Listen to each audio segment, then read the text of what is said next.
Audio book वाङ्मय 66, युग निर्माण योजना, दर्शन, स्वरूप व कार्यक्रम, चैप्टर 3, पार्ट 29। आध्यात्मिक क्रांति और उसकी पूर्ण प्रक्रिया। भारतवर्ष में समय समय पर क्रांतियां हुई हैं और उनके फलस्वरूप महापुरुषों ने इस देश को अधर्म के गर्त में गिरने से बचाया है। आध्यात्मिक उत्थान के साथ साथ नैतिक, धार्मिक एवं सामाजिक उत्थान ही हुआ। इन क्रांतियों से बहुत बड़ा लोकहित होता रहा है, पर यह संभव तभी हुआ जब उस परिवर्तन का आधार वैदिक परंपराएं रहीं। उन परंपराओं की पुनर्जागृति ने भारत ही नहीं, समस्त संसार को प्रकाशवान बनाया। आज मानव समाज जिन अभावों और संकटों की स्थिति में घिरा हुआ है, उससे छुटकारा पाने के लिए वह प्रयत्नशील हैं। समय भी गतिशील हैं। संसार के सभी राष्ट्र अपने अपने ढंग से उन्नति कर रहे हैं। हम पिछड़ते हैं। दौड़ इतनी तेजी से चल रही है कि जो पिछड़ गया उसे बहुत पश्चाताप करना पड़ेगा। इसलिए समय रहते जागने और प्रगति पथ पर अग्रसर होने की आकांक्षा हम भारतीयों के मन में भी उठना स्वाभाविक है। ऐसी सामूहिक आकांक्षाएं ही क्रांतियां बनकर प्रकट होती हैं। कोई साधारण व्यक्ति भी पहले कदम उठाए तो जनता उसके पीछे चल पड़ने में संकोच नहीं करती। हमारी वर्तमान शारीरिक, मानसिक, नैतिक, सामाजिक और आर्थिक स्थिति निसंदेह असंतोषजनक है और इसमें परिवर्तन की आवश्यकता स्पष्ट रूप से प्रतीत हो रही है।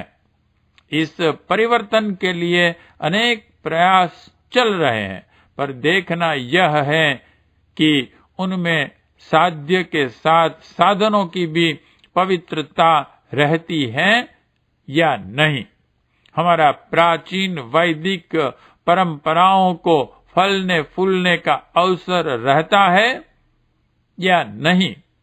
यदि राजनैतिक, आर्थिक, सामाजिक परिवर्तन किसी उपाय से हो गए, पर साथ ही हमारी वे परंपराएं चली गईं जिन पर कि मानव जाति का भविष्य निर्भर है, तो फिर वह सुधार भी अंततः बिगाड़ के समान ही दुखदायी होगा। आदर्श भ्रष्ट होकर हम कुछ उपार्जन या सुधार भी कर सकें तो पथ से भटके हुए लोग देर तक उसका लाभ उठा सकेंगे। दूसरे कारणों को लेकर परस्पर टकराएंगे और जो कुछ कमाया था उसे गंवाने में देर न लगेगी। इसलिए ध्यान में रखने की बात यह है कि उत्थान के लिए हम जो भी प्रयत्न करें उसमें वैदिक परंपराओं का ही आधार रहे। नीति, धर्म और सदाचार के आधार पर ही सच्ची प्रगति संभव हो सकती है। जीवन में सत्य की प्रतिष्ठा को उचित स्थान देकर ही मनुष्य चिरस्थायी उन्नति कर सकता है।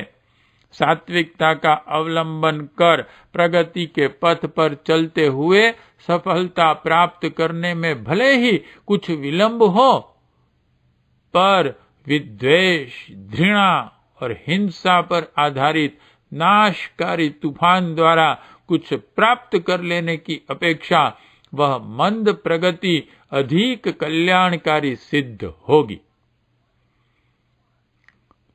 अखंड ज्योति परिवार की युग निर्माण योजना द्वारा वैदिक परंपराओं के अनुरूप भारतीय समाज का स्तर ऊंचा उठाने का जो प्रयास हो रहा है, उससे हमारे बाह्य जीवन की समस्याएं तथा उलझन तो सुलझेगी ही, साथ सबसे बड़ा लाभ यह होगा कि आध्यात्मिक स्तर को ऊंचा उठाने में भी उससे भारी सहायता मिलेगी। सबसे बड़ा और सबसे महत्वपूर्ण लाभ यही है, व्यक्ति का चरित्र ऊंचा उठे, आदर्शों के प्रति उसका अंतःकरण निष्ठावान बने, धर्म और कर्तव्य को प्रधान मानकर चले, तो फिर वे समस्याएं जो पहाड़ सी विशाल और घटाओं सी भयंकर दिखती हैं, बात ही बात में सरल हो सकती हैं। बाह्य जीवन की समस्त कठिनाइयां आंतरिक स्थिति की छाया ही होती है। पाप का फल दुख और पुण्य का फल सुख के रूप में देखा जाता है। इसलिए यदि व्यक्तिगत या सामूहिक जीवन से दुख दारिद्र्य को हटाना हो, तो उसका एक ही उपाय हो सकता है कि धर्म बुद्धि के जागरण और धर्म प्रवृत्तियों के प्रोत्साहन के लिए हम सब तत्परता पूर्वक कटिबद्ध होकर काम करें। अवसाद की स्थिति से ऊंचा उठकर हमें सच्ची चिरस्थायी प्रगति के लिए कार्य करना चाहिए। वह कार्य पद्धति धर्म, नीति और सदाचार की वैदिक परंपराओं के अनुरूप ही होनी चाहिए।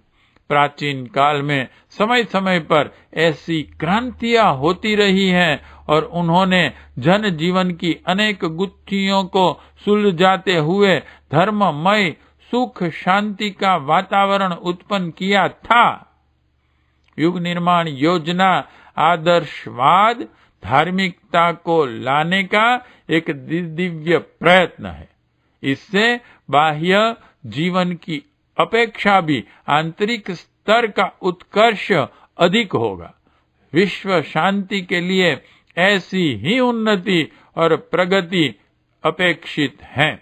युग निर्माण योजना एक आध्यात्मिक क्रांति है और वह सफल होकर रहेगी। पाठ 29 समाप्त।